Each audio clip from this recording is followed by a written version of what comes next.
हरिओम तत्सत।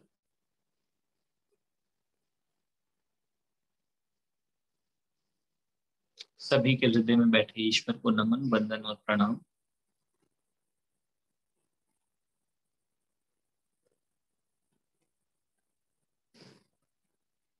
तीन बार सभी लोग संकल्प दोहराएं कि हे भगवान शिव, आप मेरे गुरु हैं, मैं आपका शिष्य हूँ। आप मेरे गुरु हैं, मैं आपका शिष्य हूँ। आप मेरे गुरु हैं, मैं आपका शिष्य हूँ। मुझे शिष्य पर दया करें, मेरे मन मंदिर में विराजमान होकर उसे शिवमय ज्योतिर्मय प्रकाश में बना दे। मैं आपको साक्षी बनाकर शिव पुराण का अध्ययन, मनन और पाठ करने जा रहा हूँ। ये मेरे जीवन में सार्थक हो तथा मेरे जीवन को शिवमय बना दे और ज्ञान, भक्ति, वैराग्य मेरे हृदय में प्रकट, साधना मेरे जीवन का अभिन्न अंग बने। इस भाव के साथ हम अपने पुराण का श्रवण करें। कथा में जब पूजन का महत्व बताया सूत जी ने, नारद जी के कल मोह की कथा है कि कैसे नारद जी मोह में फंस गए, कैसे स्मृति चली गई तब की। क्योंकि ये इन सारी कथाओं से हमें दो बातें समझनी चाहिए। एक, कि याद करना और भूल जाना, इन दो के बीच में ही जीवन है। सारा अध्यात्म स्मृति और विस्मृति का खेल है, अर्थात याद करने का, ध्यान करने का और भूल जाने का। और इसके अंदर कथाओं में हमें यह भी दिखाया, सृष्टि का रचयिता जो परम तत्व है, जिसने जो भी कुछ साकार रचा, साकार हर स्वरूप भूल जाता है, फिर उसको निराकार के माध्यम से स्मृति आती है। सृष्टि में शिव उस अनंत ज्योति से दो भागों में, शक्ति और शिव, अर्धनारीश्वर के रूप में ईश्वर का प्राकट्य हुआ। और अगर देखा जाए तो प्रत्येक मनुष्य, प्रत्येक जीव अर्धनारीश्वर ही है। हम सब का शरीर अर्धनारीश्वर है। आधा नारी आधे पुरुष से हम सब निर्मित हुए, तो सब अर्धनारीश्वर है। उस विराट पुरुष से ही समस्त दिशाएं, समस्त नक्षत्र, सब कुछ उसी से उत्पन्न हुआ है। सारे लोग उसी से प्रकट हुए हैं। तो ये विराट ब्रह्मांड भी ईश्वर का साक्षात स्वरूप है।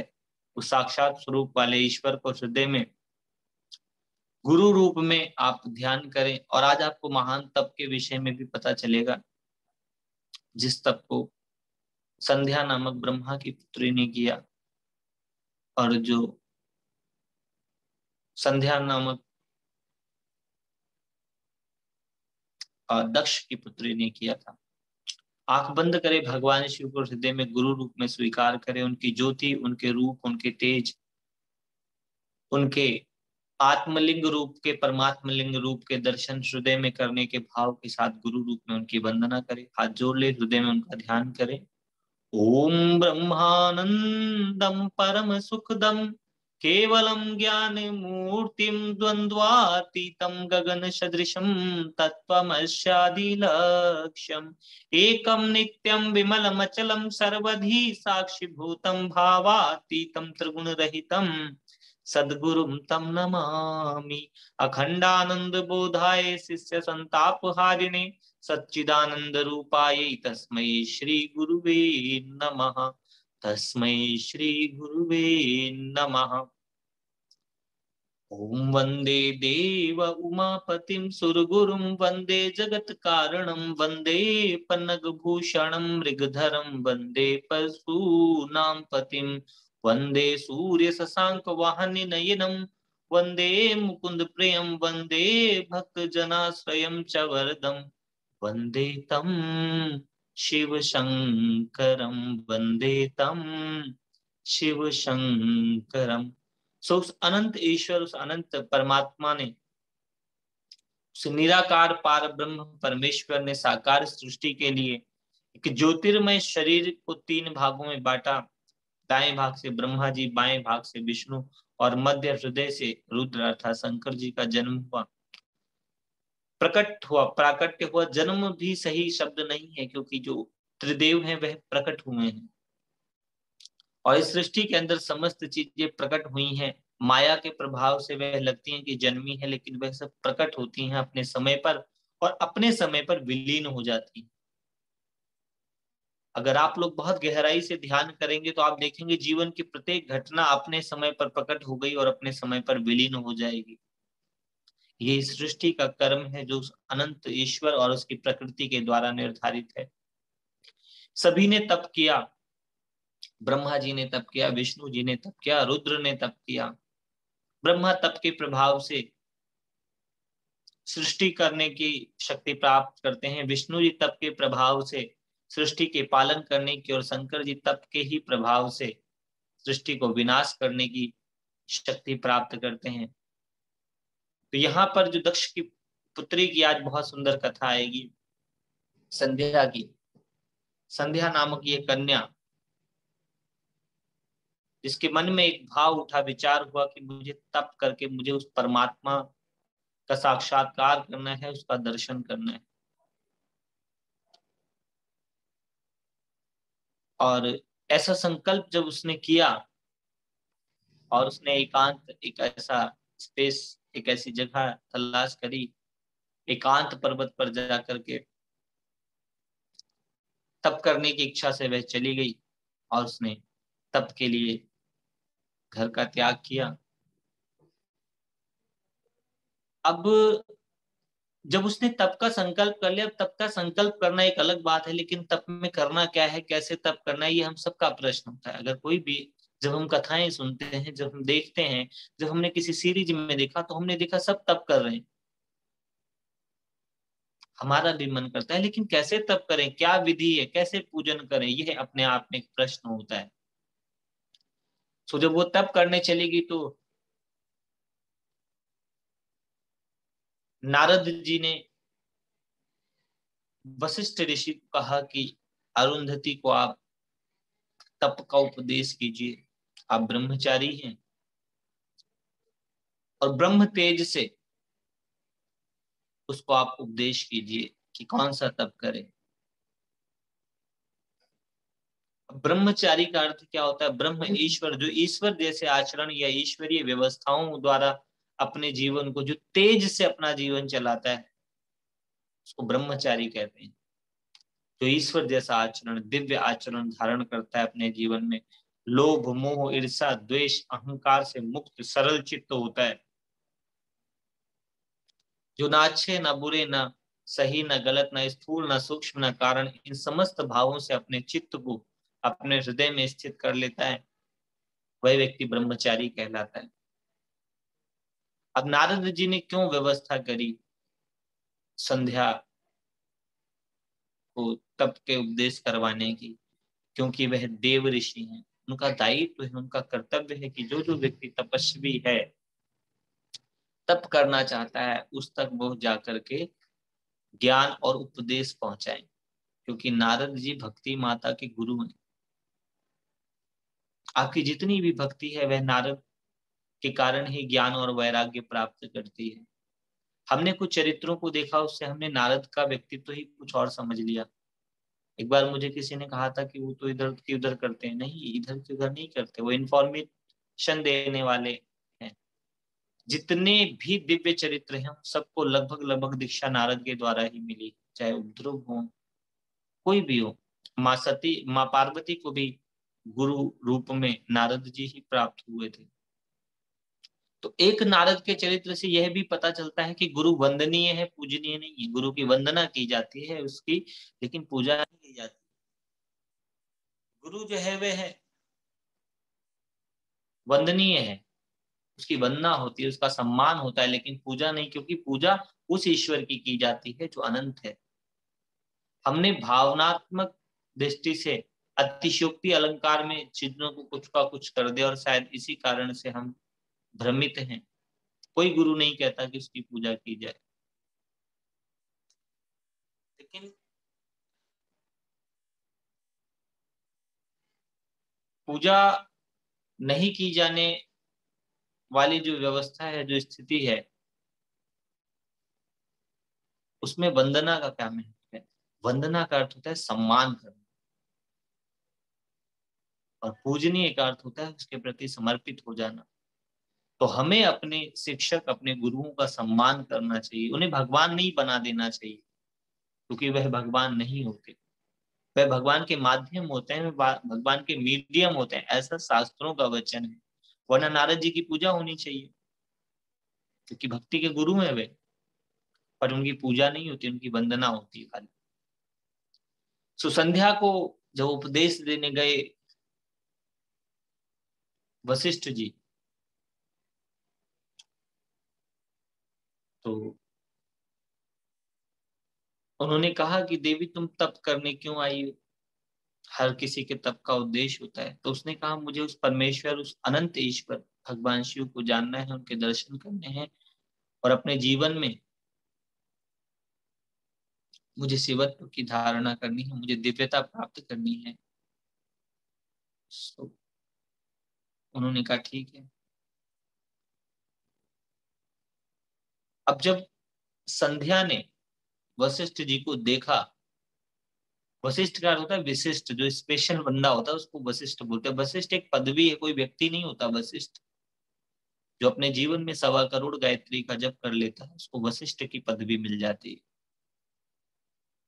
और वशिष्ठ जी का अध्यात्म का सर्वोच्च ग्रंथ है योग वशिष्ठ, कि वशिष्ठ के द्वारा उस एकेश्वर के साथ, उस अनंत के साथ योग की जो विद्या है वो योग वशिष्ठ कहलाई, जिसमें राम जी को अनंत परब्रह्म परमेश्वर का उपदेश देते हैं वशिष्ठ जी। तो ऐसा विशिष्ट व्यक्ति वशिष्ठ कहलाता है। इतना विशिष्ट कि भगवान राम ने जब वशिष्ठ जी से पूछा कि भगवान सिर्फ 2 ही बातें जाननी है आपसे। अच्छा देखो, ज्ञानी पुरुष पूछता भी कम है और महाज्ञानी बताते भी कम है। गागर में सागर समेट देने का विज्ञान है गुरु और शिष्य की जो संवाद है, जिसको उपनिषद बोलते हैं। राम जी ने कहा कि बस भगवान ऐसा बता दीजिए जिसको जानने के बाद कुछ जानना शेष नहीं बचता, और वह कर्म बताओ जिसको करने के बाद कुछ करने का भी कोई कर्म नहीं बनता। वशिष्ठ जी ने कहा कि राम बिल्कुल सहज बात है, यह जानो कि तुम ईश्वर हो। ये जानने के बाद तुम्हें कुछ जानना शेष नहीं बचता, एको ब्रह्म है द्वितीय नास्ति का बोध हो जाता है। ये तो बड़ी अद्भुत बात है। और इसका अनुभव करना है तुम्हें, इसका खाली ये बात रिपीट नहीं करनी, मन में दोहरानी नहीं है कि मैं ईश्वर, नहीं, इसका अनुभव करना है। आप अपने अस्तित्व का, अपने होने का अनुभव कर लो, उसी को आत्मज्ञान कहते हैं, उसी को आत्मविद्या कहते हैं। सो ऐसे महान वशिष्ठ ऋषि, ब्रह्मचारी, दिव्य तेज युक्त जब वे पहुंचे संध्या के पास, तो संध्या ने कहा कि भगवान आप मुझे तप का उपदेश कीजिए। जो आपका तेज है, जो आपकी तपस्या है, जो आपके चेहरे का ईश्वरीय आकर्षण है, वह आपको उपदेश देने के लिए प्रोत्साहित करता है। आपको देख करके किसी के हृदय में भाव और विश्वास जागृत होने लगता है कि यह व्यक्ति मुझे ईश्वर से मिला देगा, या ईश्वर से मिलने की व्यवस्था, विद्या बता देगा। और जो ईश्वर से मिलने की व्यवस्था बताए उसी को गुरु कहते हैं।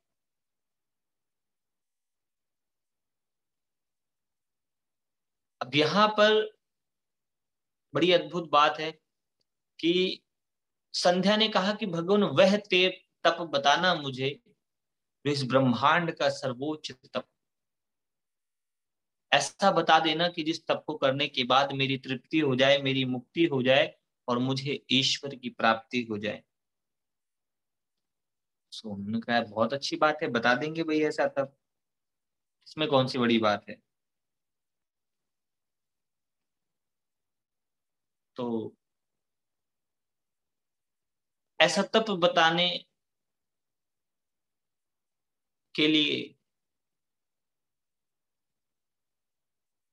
वशिष्ठ जी एक क्षण ध्यान मग्न हुए, आंखें बंद करी और उस अनंत ईश्वर भगवान शिव का ध्यान किया, उस चिदानंद स्वरूप, उस परम तत्व का ध्यान किया। क्या किया? ध्यान किया।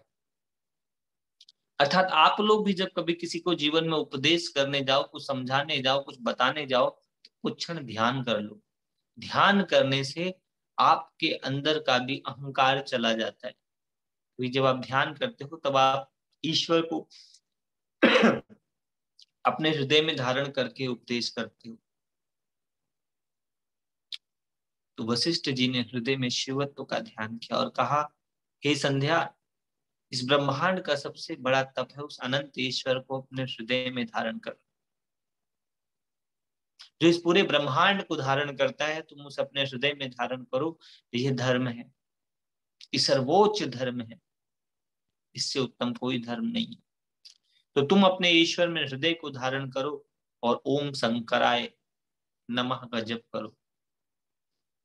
धन की प्राप्ति वाले इस मंत्र का जाप इस तरीके से करते हैं, ओम शम शंकराय धनम देहि देहि ओम। जिनको धन की प्राप्ति है वह इस मंत्र का जाप करते हैं, जिनको धन की इच्छा है। लेकिन उसके लिए तप बताया, कहा यह तो जाप है, तब तुम्हें ये करना है कि तुम्हें मौन रहना है और एक समय भोजन करना है और जल पीना है, शुद्ध जल। बोलना नहीं है, मौन ही स्नान करना है, मौन रह करके तप करना है। तो मौन रहना जो तप है वो ब्रह्मचर्य जैसा ही माना गया है। मनुष्य के जीवन के मैक्सिमम अपराध बोलने से होते हैं, क्योंकि जब वो बोलने जाता है तब उसकी स्मृति विस्मृति हो जाती है, उसे याद ही नहीं रहता वो क्या बोल रहा है, और एक बहाव में, एक फ्लो में वो कुछ ऐसा बोल जाता है जो उसे नहीं बोलना चाहिए। और जब वो मौन रहता है तो वो अपने भीतर की तरफ जाने लगता है, उसका सारा बिखराव समेट कर उसकी तरफ आ जाता है। एक ऋषि वाणी में पढ़ रहा था जिसमें लिखा हुआ था कि मेरी वाणी मेरे मन में समा जाए, अर्थात जो मेरे शब्दों का विखराव है वो मेरी तरफ वापिस आ जाए। ऋषि कहता है कि वेद की अपेक्षा तप, जो वेद है उससे ज्यादा जो है प्रभावशाली वह सत्य है। और जब आप मौन रहते हो तो झूठ तो आपका लगभग लगभग निषेध हो गया।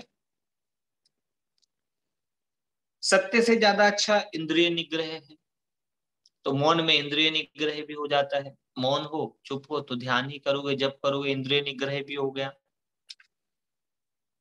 इंद्रिय निग्रह की अपेक्षा दान है, और जब आप इस प्रकार की करते हो तो आपके हृदय में दया और क्षमा का दान आने लगता है। स्वतः ही आप सबको क्षमा करके अपने मन को स्थिर और शांत कर लेते हो।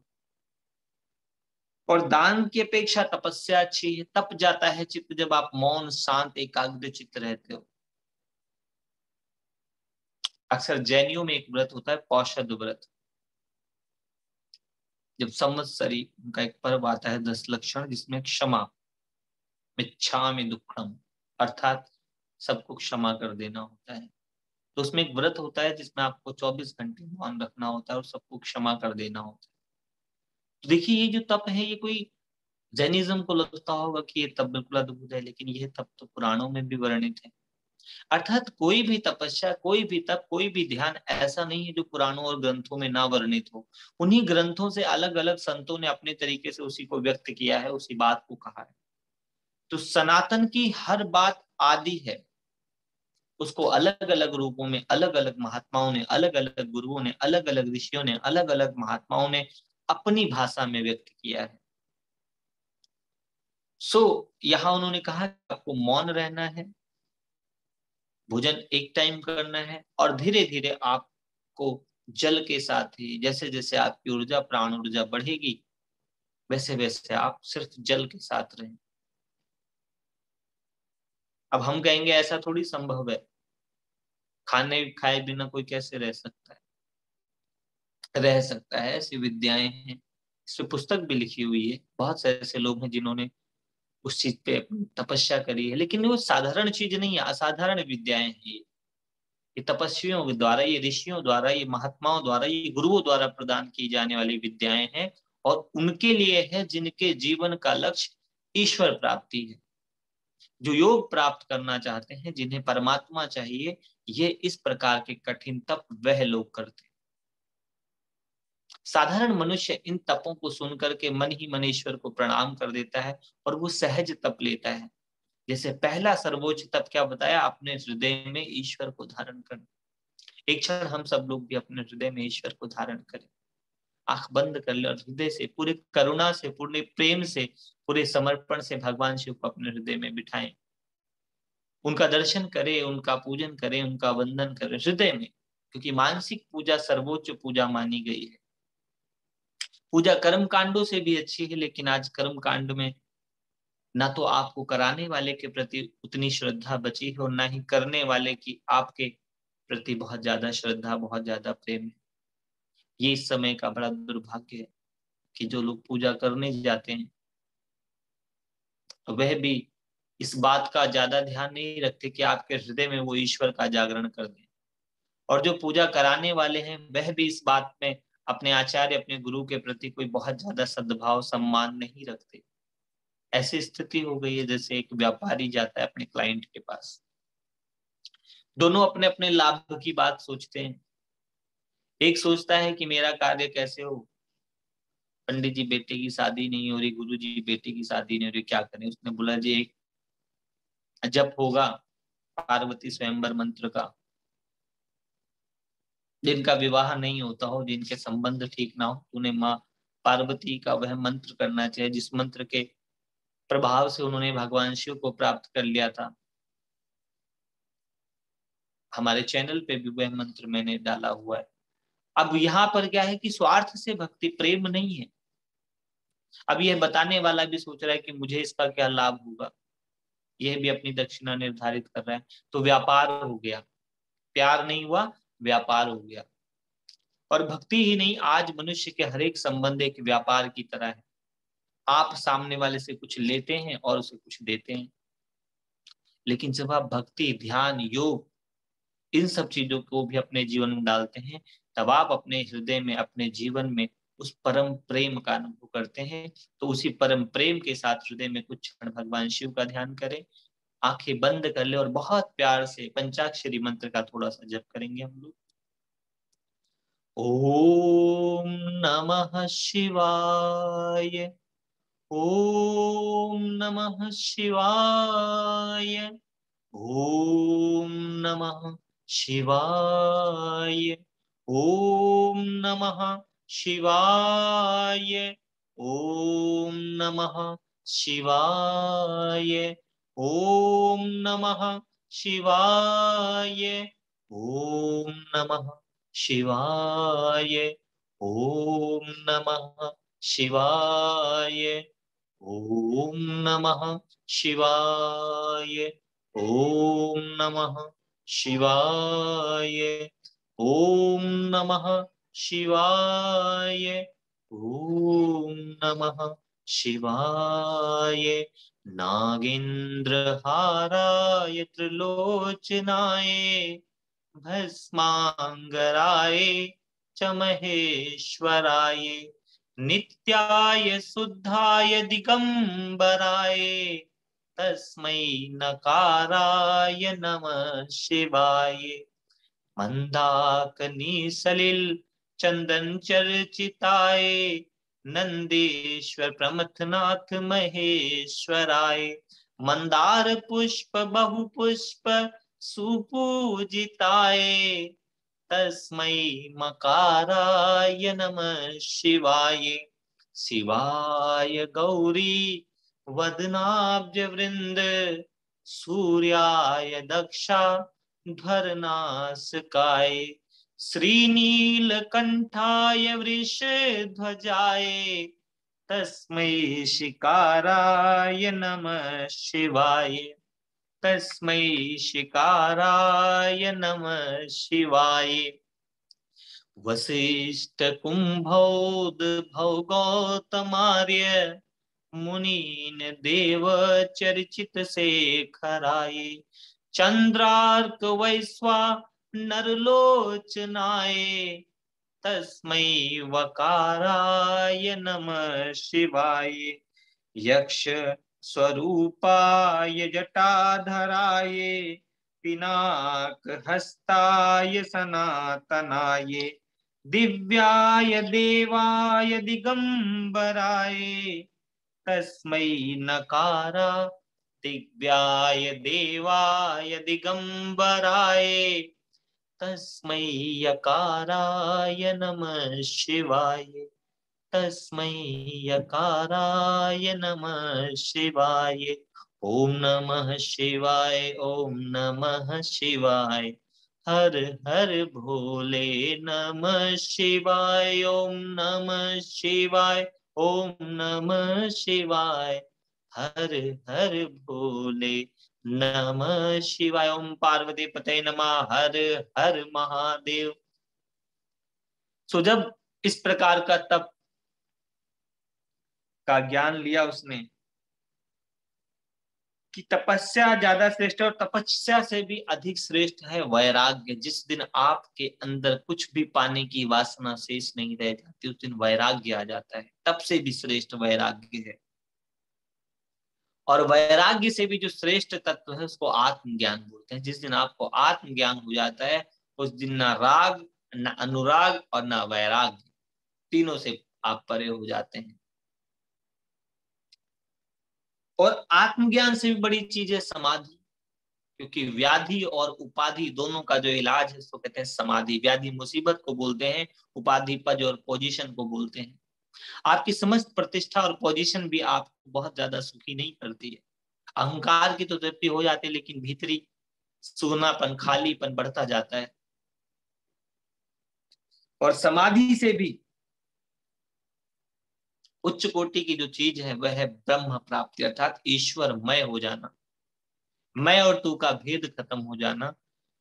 तो ये उपदेश जब प्राप्त हुआ संध्या को, और उसने उस तप का संकल्प कर लिया कि मैं तप करूंगी, तो आज हम लोग भी संध्या से क्यों ना इतना सीखें कि जब हमें समय लगेगा। संध्या ने तो 4 युगों तक चतुर्युगी तप किया था। हम लोग भी कभी कभार चतुर्युग कर तप कर लेते। जब आप मौन करोगे ना तो आपको 1 घंटा भी ऐसा लगेगा एक युग के समान। कभी चुपचाप शांत एकांत में बैठोगे तो पता चलेगा कितना मुश्किल है। मंदिर मंदिर, जंगल जंगल ढूंढ रहा था मृग अपनी कस्तूरी। कितना मुश्किल था तय करना खुद से खुद की दूरी। स्वयं की तरफ जाओगे जब आप, तब आपको समय का बोध हुआ कि समय तो बहुत लंबा है। और इसका उदाहरण मिलता है जब आप कहीं किसी का इंतजार कर रहे होते हो, बस का, स्टेशन पे किसी का भी आप इंतजार करोगे, तो एक एक मिनट आपको एक एक दिन जितना लंबा लगने लगेगा। ऐसा होता है। सो चतुर्युगी तप किया संध्या ने उस मौन के साथ, और आंतरिक मन ही मन उस मंत्र का जप किया। जप करते करते वह जप नाद तक पहुंच गया, और वह परम तत्व भगवान शिव उसके आगे प्रकट हो गए। उसने भगवान शिव की अनेक प्रकार से, पहली बार तो जब भगवान शिव प्रकट हुए तो उसने आंख बंद कर ली। उसको समझ ही नहीं आया मैं क्या करूं। अगर एक क्षण कल्पना करो कि आप के तप से प्रकट होकर भगवान प्रकट हो जाए तो क्या करूं। एक बार मेरे गुरुजी ने मुझसे प्रश्न किया था, मुझसे क्या और भी शिष्यों से किया था, कि अच्छा बताओ तुम ध्यान में हो, तप कर रहे हो, जप कर रहे हो, और अचानक भगवान शिव प्रकट हो जाए तो क्या करोगे। तो एक ने बोला कि मैं भगवान से ये मांगूंगा। तो गुरुजी ने कहा अब तक तुम साधक थे, तुरंत मांगते हो गए। साधक तो तृप्त होता है, अपनी साधना से ही तृप्त हो जाता है, उसके अंदर तो मांगने की वासना ही खत्म हो जाती है। और जब तक तुम्हारे अंदर मांगने की ऐसी वासना है, तब का अर्थ क्या है, अपनी वासना को उपासना में बदल लेना। और कोई बहुत बड़ा रॉकेट साइंस नहीं है। तब जो आपकी वासना है वो आपकी उपासना बन जाए, और उपासना होते ही आपका ईश्वर आपके समक्ष आ जाता है। जैसा नाथ संप्रदाय का एक वो है उपदेश, एक क्रिया है अलख निरंजन आदेश। जैसे ही वह अलख निरंजन, उस निरंजन को अलख देखता है, अपने भीतर में जगाता है, तो पूरी प्रकृति, पूरा ब्रह्मांड उससे बोलता है आदेश। तो जिस क्षण आपका तप फलीभूत होगा तो वह ईश्वर स्वयं तुम्हारे पास चल के आएगा, दौड़ा दौड़ा आएगा। तो दिल से हरि को पुकार ले, हरि दौड़े दौड़े दौड़े चले आएंगे। लेकिन तुम हृदय से पुकारो तो सही। तो गुरुवर से ले थोड़ा ज्ञान जरा, चित्त से कर थोड़ा ध्यान जरा, तुझे मुरली मधुर सुनाएंगे, हरि दौड़े दौड़े दौड़े चले आएंगे। तो अनंत ईश्वर तुम्हारे हृदय में दौड़ा चला आता है।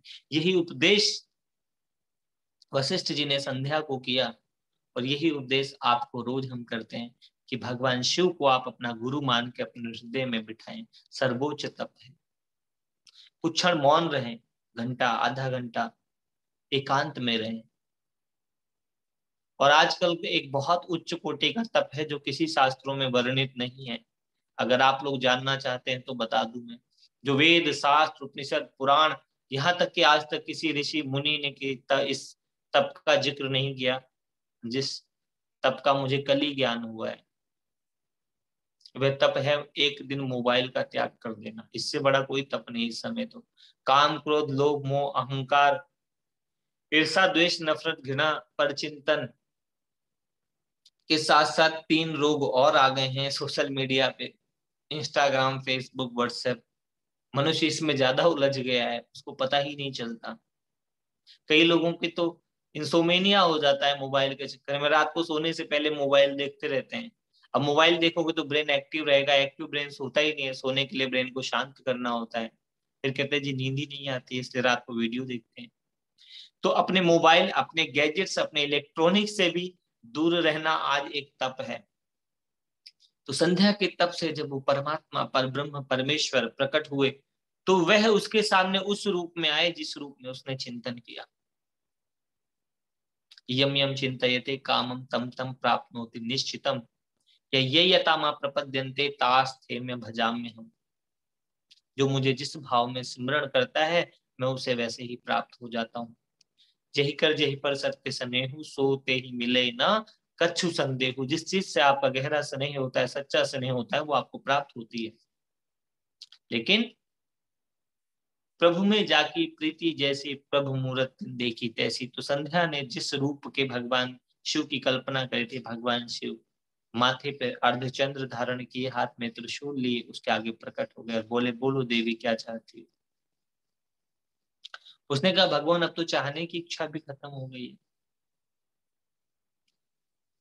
लेकिन आप अगर मुझे कुछ देना ही चाहते हैं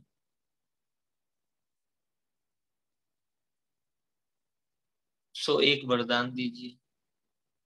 उसने सोचा, लेकिन भगवान ने मन ही मन उसको क्या प्रदान किया? 3 चीजें प्रदान करी। एक दिव्य ज्ञान, दिव्य दृष्टि और दिव्य वाणी। 3 चीजें प्रदान करी। कब? जब वो भगवान शिव उसके आगे प्रकट हो गए तो उसने आंखें मूंद ली, बंद कर ली आंखें, और हृदय से अपनी इनोसेंस, अपनी अबोधता, अपने न जानने के बोध को जाना। जाना कि मैं कैसे भगवान से क्या कहूं, मुझे तो पता ही नहीं। और मैं सच बताऊं, जिस क्षण आपके जीवन में ईश्वर का प्रकट्य होगा, ये जानने का अहंकार आपका भी चला जाएगा। आप भी जान जाओगे कि आप नहीं जानते हो। वेदों ने कह दिया नेति नेति कि हम नहीं जानते, और जो नहीं जानता है वो हमेशा कहता है नहीं मैं ही जानता हूं। आपको ऐसे लोग बहुत मिल जाएंगे जो नहीं जानते हुए भी जानने का अहंकार रखते हैं, और जो जानता है वो ये जान जाता है कि मैं भी नहीं जानता। क्योंकि उस अनंत को कैसे जाने? आप जितना जानोगे वो एक लिमिटेड होगा, पर ईश्वर तो अनंत है। इसीलिए कहा हरि अनंत हरि कथा अनंता। उस ईश्वर की कथा अनंत है, और इसी अनंत के कारण ही मनुष्य भ्रमित भी हुआ, और इसी अनंत के कारण मनुष्य संयमित भी हुआ। तो संध्या को 3 चीजें बिना मांगे मिली। आप अगर ईश्वर की साधना पूरे गहराई से करोगे तो बिना मांगे जो वरदान मिलते हैं वो एक है दिव्य ज्ञान, अर्थात उसको जानना जो जानने के पार है, दिव्य ज्ञान। दिव्य दृष्टि, वो देख लेना जो दिखाई नहीं देता, जो इंद्रियों से परे है, जो रूप और आकार से परे है, जो स्थूल नहीं, जो सूक्ष्म नहीं, उसको जानना, उसको देखना, दिव्य दृष्टि। और दिव्य वाणी प्राप्त हुई, निशब्द को भी शब्द में बोलने की, अर्थात जिसको नहीं बोला जा सकता उसको भी बोलने का जो उसको ज्ञान, जिसको बोध प्राप्त हुआ, उसको दिव्य वाणी बोलते हैं। ये 3 वरदान तो उसको ईश्वर के सानिध्य में पहुंचने से ही मिल गए, ईश्वर की समीपता से ही मिल जाते हैं। जब आप लोग उपवास करते हो ना, तो उपवास में 3 वरदान मिलने के चांसेस रहते हैं, अगर आप सही माने में उपवास कर लो, इसको व्रत कहते हैं। लेकिन बहुत लोगों को नहीं पता होता, व्रत के नाम पे चरत कर लेते हैं, यहाँ यहाँ तक खा लेते हैं, बस डिश बदल जाती है। और व्रत का अर्थ होता है संयमित होना, इंद्रिय निग्रह होना, मौन होना, स्वयं को स्थिर करना। लेकिन अज्ञानतावश मनुष्य व्रत को भी चुरत कर लेता है। व्रत वाला पिज्जा आता है, व्रत वाली इतनी आइटमें आते हैं कि आप वो खा करके आराम से सो जाते हैं और आपका मन बड़ा खुश हो जाता है कि व्रत तो हो गया हमारा। लेकिन वह व्रत नहीं होता, वो चरत होता है। एक बार हमने एक जगह एकांत व्रत रखा जिसमें मौन था हमारा। फिर हमने कहा मौन रखा है तो निराजली भी कर लेते हैं कि आज सर्वस्व त्याग दें। अब एक व्यक्ति है था, बड़ा अद्भुत प्रेमी आदमी हमारा, जो हर क्षण कुछ ना कुछ चरत करता था। थोड़ी देर बाद आ जाए, नींबू पानी लेंगे आप? हम तो मौन में थे, उसको देख के सिर्फ मुस्कुरा दें। फिर थोड़ी देर बाद आए, शरबत, पानी, जूस लेंगे? लगभग दोपहर तक उसने इतना सता दिया कि फाइनली एक पेपर पे हमें लिखना पड़ा कि भैया मौन है, कृपया हमारा व्रत चलने दें। तो कई बार हम ध्यान रखने में भी कुछ ऐसा कर देते हैं कि व्यक्ति को समस्या हो जाती है। तो व्रत उपवास वाले को बार बार ना पूछे खाने के लिए, वरना उसने बड़ी मुश्किल से तो मन को शांत किया होता है। आप बार बार उकसा करके उसको, अरे बहुत बहुत सुंदर पकौड़ियां बनी, अब वो बेचारे की का मन तो पकौड़ी में लग गया, उसको तो उपवास करना था, उपवास उपरवास करना था, ईश्वर के समीप रहना था। अब ध्यान में तो पकौड़ी आ गई। तो अक्सर जब आप तपस्या करते हैं तो अपने आप को संयमित करें, व्रत करें, उपवास करें, जरूर करना चाहिए।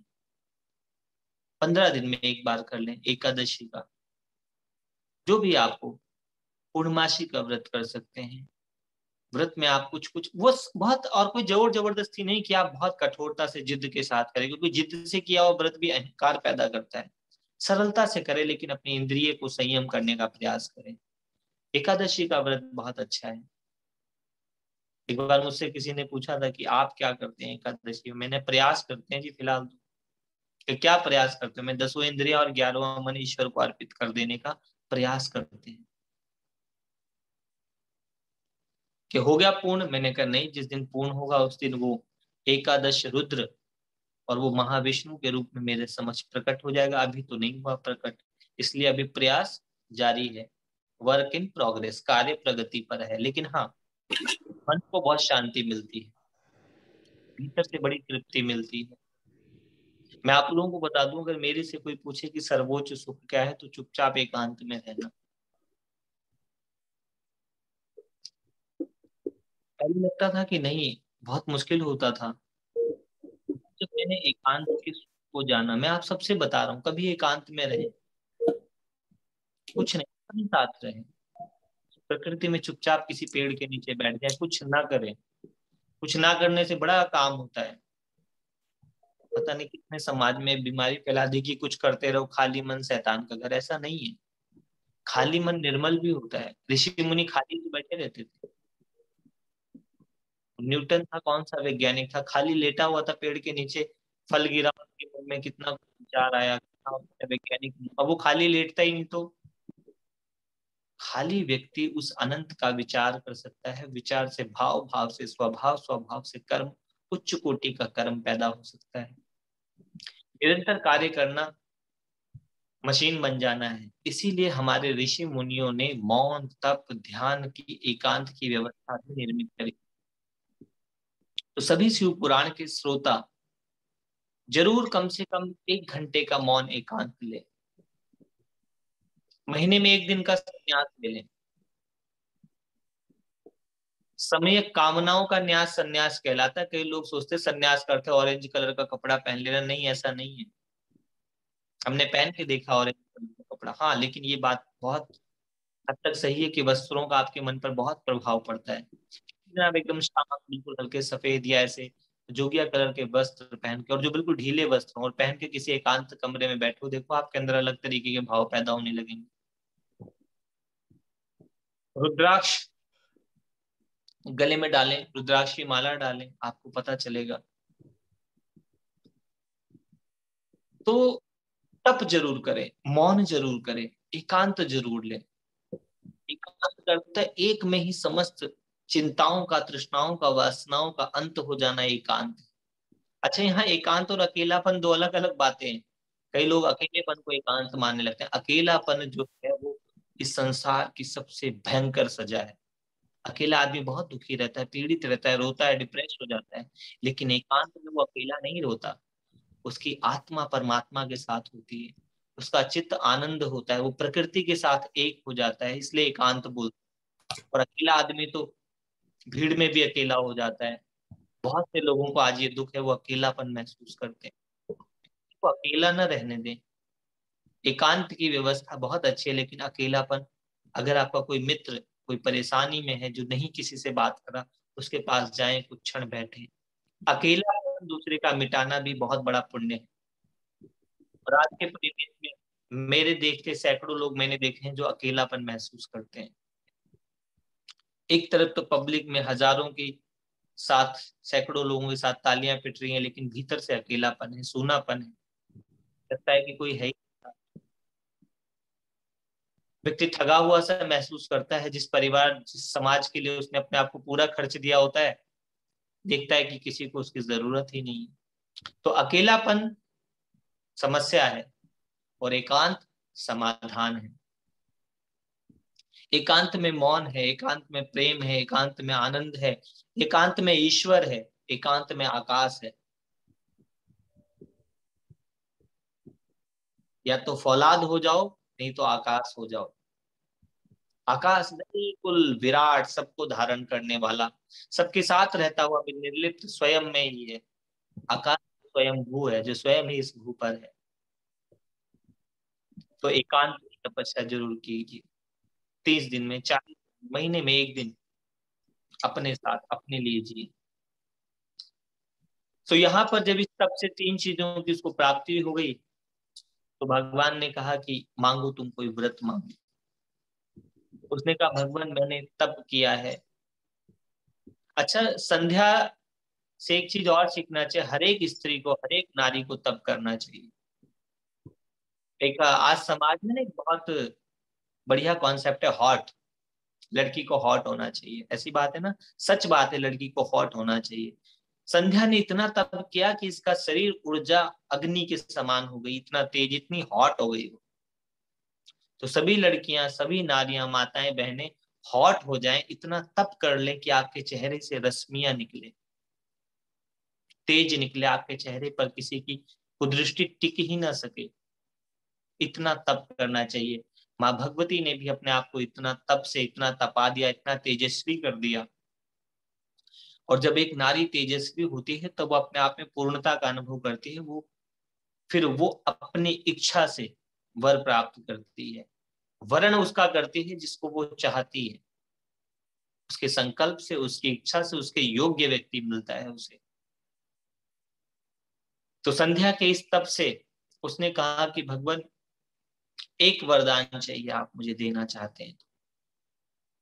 मैंने तप किया है, इस तपस्या से मैंने जिसको पति रूप में चाहा है, उस पति के अलावा अगर कोई भी मुझे कुदृष्टि से देखे तो वे नपुंसक हो जाए।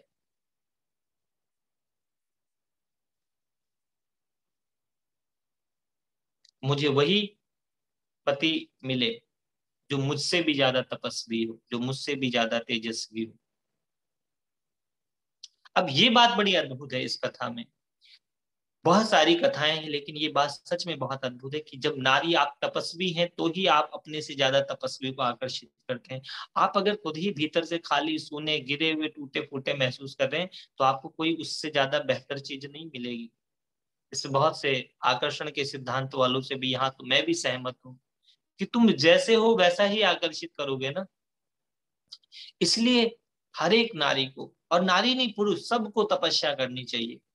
हमारे पुराणों में विवाह से पहले हर किसी ने तप किया है। एक कथा ऐसी नहीं है जिसने तप ना किया हो। पहले विवाह से पहले तप किया है, और फिर संतान उत्पत्ति करने से पहले भी तप किया है। तभी तेजस्वी संतानें पैदा करी। ऐसा नहीं कि एक्सीडेंट हो गया रब्बा रब्बा। तो जो, अगर आप तपस्वी होकर के संतान उत्पत्ति करते हैं, तो आपकी जो संतान है वो समाज के अंदर तेजस्वी और सम्मानित होती है, आपका नाम रोशन करने वाली पैदा होती है। और अगर आप मात्र अपनी इंद्रिय तृप्ति, वासना, तृष्णा के भीतर जो संतानें पैदा करते हैं, उनसे सुख नहीं होगा, क्योंकि आपकी इच्छाएं होंगी अपनी और उसकी इच्छा होगी अपनी। वो अपने जीवन को अपने हिसाब से जीना चाहेगा और आप अपने हिसाब से।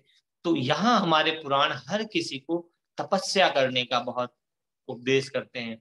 और सबसे आसान कितना अच्छा तप बताया, मौन रहना और जप करना। अनेक मंत्रों को के साथ आप नहीं कर पाते हैं और करना भी नहीं चाहिए। यहाँ पर बताया सिर्फ एक मंत्र का आश्रय लेना चाहिए। मृत्युंजय का ले ले, गायत्री का ले ले। जो व्यक्ति वैराग्य, जो व्यक्ति ज्ञान, जो व्यक्ति विवेक चाहता है, वो गायत्री मंत्र का आश्रय ले। गायत्री प्राण विद्या का मंत्र है। गायत्री आपको सब कुछ देती है। स्तुतामय वरदा वेद माता प्रचोदयंताम पाओ मानी द्विजानाम आयु प्राणम प्रजाम पशुम कीर्तिम द्रविणम मह्यम दत्वा व्रजत ब्रह्मलोक।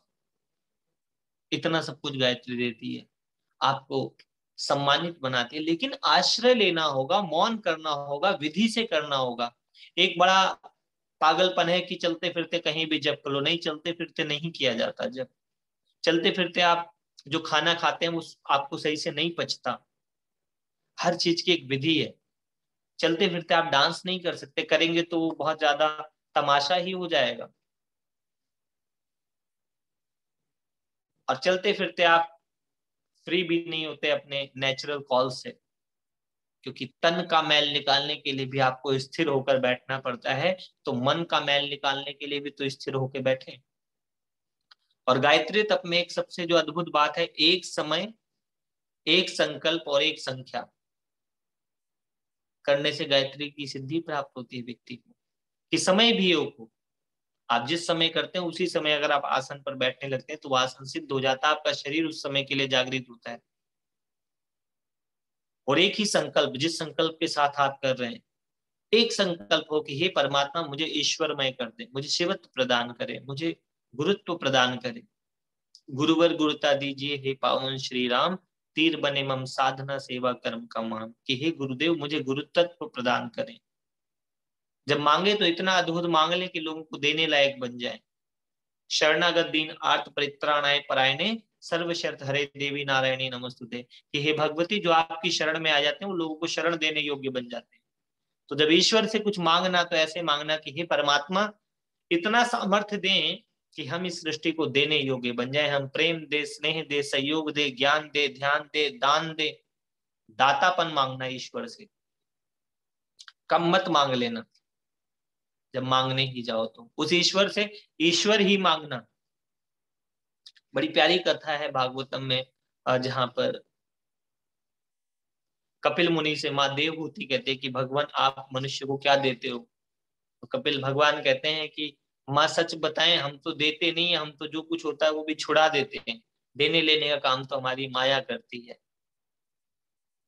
हमारी शक्ति करती है। हम तो संसार भी छुड़ा देते हैं, जीव को शिव बना देते हैं, कंकर को शंकर बना देते हैं। हमारा तो देने का काम इतना ही है कि हम व्यक्ति को देने वाला ही बना देते हैं, मांगने वाला छोड़ते ही नहीं। तो ईश्वर इतना कुछ देता है, लेकिन किससे? तप से। तप करना पड़ता है। तो जो सर्वोच्च तप बताया वह है मौन रखना, जप करना और ध्यान करना। ध्यान अपने हृदय में उस अनंत ईश्वर का, गुरु रूप में, ईश्वर रूप में, ज्योति रूप में। कहाँ ध्यान करना है? हृदय में। आंख बंद करे, पहले जप कर ले, फिर अपने हृदय में ध्यान करे और उसके बाद मौन रहे। और तप का प्रचार न करे, तप आपके चेहरे से प्रसारित होगा। अक्सर लोग एक व्रत रखते हैं तो पूरे सारे ग्रुप में बताते हैं टुडे इज माय फास्ट। खाते हुए की फोटो सोशल मीडिया पर कि भाई फास्ट खोल लिया है अब मैंने। ऐसा नहीं करें। अपने तप को अपनी पूंजी की तरह संभाल के रखें। जैसे हम अपने वैल्यूबल्स को लॉकर में जाकर संभाल के रखते हैं, तो अपने तप को अपने अंतःकरण की गहराइयों में छुपा कर रखें। जब सही समय आएगा तब उस तप को प्रदर्शित करना है। कल प्रश्न था किसी का कि जो ये श्राप और वरदान देते थे ये कैसे हो संभव होता था, और क्या आज के परिवेश में ऐसा है? बिल्कुल है। जो चुप हो जाता था उसका विशुद्धि चक्र जागृत होने लगता था। आप अपनी ऊर्जाओं को संचित करते थे। जो व्यक्ति नहीं बोलता वो जो बोल देता है वो हो जाता है। और ये मैंने मेरे व्यक्तिगत जीवन से भी अनुभव किया है कि जब मैं मौन ज्यादा रखता था, नहीं बोलता था, अगर पूरे भाव से कुछ कह देता तो वो हो जाता था। और ये कोई चमत्कार नहीं से वाणी की सिद्धि आ जाती है। जैसे जैसे आपकी वाणी शुद्ध होती है वैसे वैसे आपकी वाणी सिद्ध हो जाती है। तो जो ऋषि मुनि, कोई भी व्यक्ति जो चुप रहता है, मौन रहता है, जो ध्यान मग्न रहता है, उसकी वाणी धीरे धीरे जागृत हो जाती है, उसकी वाणी ब्रह्ममय हो जाती है। ब्राह्मण मुखे जनार्दन, अर्थात उसका उसका मन जब ब्रह्म में, ईश्वर में लग जाता है, तब उसके मुख से ईश्वरीय वाणी निकलती है। वो जो कुछ कहता है वो सत्य हो जाता है। बहुत प्यारा भजन है जो हम अक्सर सुनते हैं, सिख धर्म का भजन है, जो मांगे ठाकुर अपने से सोई सोई देवे, नानक दास मुख से जो बोले यहाँ वहां सच होवे। अर्थात जो उस ईश्वर का दास हो जाता है, जो उसके प्रति पूर्ण रूप से समर्पित हो जाता है, उससे मुख से निकले हुए वक्त वाक्य शब्द सत्य होते हैं, क्योंकि उसने सत्य की साधना कर ली होती है। उसने सत्य रूपी ईश्वर को प्राप्त किया होता है, तो उसके मुख से निकला हुआ वचन सत्य हो जाता है। हृदय में माँ गौरी लक्ष्मी और कंठ शारदा माता हैं, जो भी मुख से वचन कहो वो वचन सिद्ध हो जाता है। उसके हृदय में माँ गौरी और लक्ष्मी श्रद्धा और भक्ति के रूप में विराजमान होती है, तो ऐसे साधक के मुख से निकले हुए वचन सिद्ध हो जाते हैं। लेकिन साधना और तप के दम पे होता है ऐसा। जो व्यक्ति तप करता है, जो व्यक्ति साधना करता है, उसके वचन सिद्ध होते हैं। और जो व्यक्ति तप नहीं करता वो तो हर क्षण जाने क्या क्या बोल देता है। और उसके अच्छा है कि उसके वचन सिद्ध नहीं तो वो जो बोल रहा है अगर वह घटित हो जाए तो उसका जीवन नर्क हो जाए।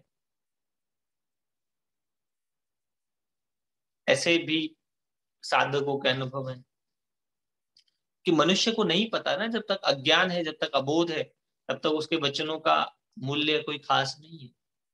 तो साधकों के वचन सच में सिद्ध हो जाते हैं। साधक आपको आशीर्वाद भी दे सकता है, श्राप भी दे सकता है। और दोनों ही देने के लिए वो कोई ऐसा नहीं कि जान के देता है, वो हृदय चक्र इतना जागृत हो जाता है। जब आप इतना कारुण्य, इतना हृदय चक्र पर ध्यान लगाते हैं तो ये धीरे धीरे जागृत हो जाता है। हृदय और विशुद्धि, जब हृदय में जो भाव उठता है, वाणी उसको कह देती है और सृष्टि उसको पूर्ण कर देती है। शिव संकल्प लीन मन माही, यही तन सती भेंट अब नाही। संकल्प कहां से? हृदय से, शिव से उठा। पूर्ण किसने किया? पूरी सृष्टि ने। तो जब आप शिवत्व की साधना हृदय से करते हैं तो आपके संकल्प सिद्ध हो जाते हैं। इसको, इस शिवत्व की साधना को अवचेतन साधना भी बोलते हैं, क्योंकि आपके भीतर वो ईश्वर है। चेतन मन मात्र आपके अहंकार से निर्मित है। इस चेतन के भीतर अचेतन और अचेतन के भीतर सुपर चेतन भी है। कॉन्शियस, सब कॉन्शियस और अनकॉन्शियस या सुपर कॉन्शियस, चार भाग। कॉन्शियस, सबकॉन्शियस, अनकॉन्शियस और सुपर कॉन्शियस। ब्रह्मा, विष्णु, महेश और परम। तो इस रूप में जो ईश्वर तत्व आपके भीतर है, जब पूरे भाव से आप उसका ध्यान करके कुछ बोलते हैं, तब सच में हो जाता है। तो वरदान और श्राप देने का जो सामर्थ्य है वो तप से, ध्यान से, जप से प्रकट होता है। और ये आज के परिवेश में भी है। लेकिन सबके पास ऐसी पावर नहीं होती, किसी किसी के पास होती है। और जिनके पास ऐसी पावर होती है वह लोग कम बोलते हैं, और कम बोलने के कारण ही उनको ये पावर प्राप्त होती है। और एक ऐसे लोगों को भी ये पावर प्राप्त होती है जो सिर्फ हृदय से सोचते हैं, जिनको चालाकी चतुराई नहीं आती। जो भोले हैं उनके साथ भी भोले लोग होते हैं, लेकिन भोला रह होना अपने आप में ब्रह्मांड का बहुत बड़ा तप है। कोई विरला ही भोला और सहज रह पाता है। सारी साधना ही सहजता प्राप्त करने के लिए। सो इस प्रकार उसने वरदान प्राप्त किया और यज्ञ के भीतर उसने अग्नि स्थित नामक तप करके अपने उस शरीर को, उस काया को, सूक्ष्म एक तप होता है, उसके द्वारा भगवान शिव ने उसको वरदान दिया कि आप सूक्ष्म रूप से अग्नि में जाकर के अपने शरीर को पुनः और तेजस्वी बना सकते हैं। अग्नि तप कराया, जिसके माध्यम से वो यज्ञ से प्रकट हुई और उनका नाम अरुंधति हुआ। उन्हीं का विवाह वशिष्ठ जी के साथ हुआ। वशिष्ठ जी की पत्नी हुई। जिन वशिष्ठ जी ने उनको तप का उपदेश दिया था, वही वशिष्ठ उनके पति हुए। तो यहाँ जो पति परमेश्वर का कॉन्सेप्ट है वह यह भी है कि जो पति अपनी पत्नी को भोग के बजाय योग सिखाता है, वही पति परमेश्वर का रूप माना जाता है, जैसा उन्होंने योग सिखाया। और नारी को तृप्ति भी उसी से होती है जो उसके उसके वास्तविक स्वरूप, उसके शक्ति स्वरूप, उसके अनादि स्वरूप का दर्शन करा दे। इस भाव के साथ तप की महिमा, और आज शिव पुराण से हम लोगों ने सीख लिया, हम सब तप करेंगे। ऐसा हृदय में संकल्प करें, आंख बंद कर ले एक क्षण और भगवान शिव का ध्यान करके कहें कि हे परमात्मा शिव, जैसा संध्या ने तप किया उसका आंशिक तप हम भी कर पाए, ऐसी हमें कृपा करें, ऐसी हम पर दया करें, हमें ऐसा आशीर्वाद दें, ऐसा वरदान दें कि हम भी ध्यान, जप, साधना और मौन कर सकें, और हमारे को भी शिवत्व की प्राप्ति हो, हमें भी दिव्य ज्ञान, दिव्य वाणी और दिव्य दृष्टि प्राप्त हो। इस भाव के साथ आज इस रुद्र संहिता की कथा को हम यहीं पूर्ण करेंगे, और आगे हम कथा सुनाएंगे माँ भगवती की, कि कैसे माँ भगवती ने सती रूप में अपने शरीर को त्याग करके पार्वती रूप में अपने शरीर को पूर्ण शक्ति रूप में कैसे विकसित किया, ये कथा आएगी। सभी लोग हृदय में भगवान शिव का ध्यान करके ओम नमः शिवाय मंत्र का जाप करें। ओम नमः शिवाय, ओम नमः शिवाय, हर हर भोले नमः शिवाय, नमः शिवाय, ओम नमः शिवाय, हर हर भोले नमः शिवाय। नागेंद्र हाराय त्रिलोचनाय, भस्मांगराय महेश्वराय, नित्याय शुद्धाय दिगंबराय, तस्मै नकाराय नमः शिवाय। मंदाकिनी सलिल चंदन चर्चिताय, नंदेश्वर प्रमथनाथ महेश्वराय, मंदार पुष्प बहु पुष्प सुपूजिताय, तस्मै मकाराय नमः शिवाय। शिवाय गौरी वदनाब्ज वृंद, सूर्याय दक्षाध्वरनाशकाय, श्रीनीलकंठाय वृषध्वजाय, तस्मै शिकाराय नमः शिवाय। वशिष्ठ कुंभोद्भव गौतमाय, मुनीन देव चर्चित शेखराय, चंद्रार्क वैश्वानर लोचनाय, तस्मै वकाराय नमः शिवाय। यक्ष स्वरूपाय जटाधराय, पिनाक हस्ताय सनातनाय, दिव्याय देवाय दिगंबराय, तस्मै यकाराय नमः शिवाय। नमः शिवाय, ओम नमः शिवाय, हर हर भोले नमः शिवाय। ओम पार्वती पते नमः। हर हर महादेव, हर हर महादेव, हर हर महादेव। ओम नमो स्वनंताय सहस्त्रमूर्तये सहस्त्रपादाक्ष शिशिरोर्बाहवे सहस्रनाम्ने पुरुषाय शाश्वते सहस्त्रकोटि युगधारिणे नमः। हरि ओम तत्सत, हरि ओम तत्सत, हरि ओम तत्सत। सो आज की कथा पूर्ण हुई। कौन बताएगा किसी के मन में भाव जगा कि हम भी ऐसा तप करें? आज की कथा सुन के किसी के मन में जागा तप करने का भाव कि मैं भी तप करूंगा या मैं भी तप करूंगी, चाहे एक दिन करूं चाहे एक घंटा करूं? आया मन में किसी के ऐसा भाव कि हम भी तप करें?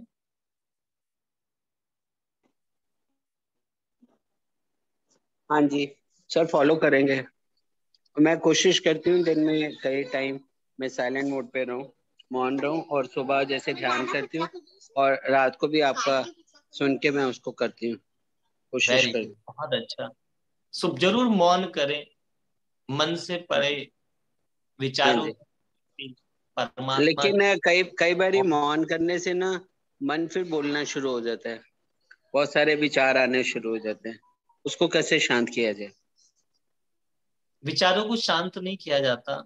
ये बहुत अच्छा प्रश्न किया आपने कि मन को कैसे शांत किया। शांत नहीं, उसको सुनना शुरू करो। तुम चुपचाप शांत साक्षी भाव होकर सुनो। जिस क्षण तुम सुनना शुरू करोगे सब चुप हो जाएगा। हाँ जी। और उसे युद्ध नहीं करना। हम मन के विचारों के साथ जब युद्ध करते हैं तो ऊपर मन के विचार आते हैं। जिस चीज को आप रोकोगे वो और ज्यादा आएगा। हाँ आपको जी। रोक हाँ जी। नहीं। ठीक। ओम तत्सत। विषय ओम को तत्सत। मैं बहुत नमस्कार। अच्छे से समझाऊंगा कि कल की कथा में ये आएगा। ठीक है। ठीक है महाराज मैं भी मौन करता हूँ सुबह।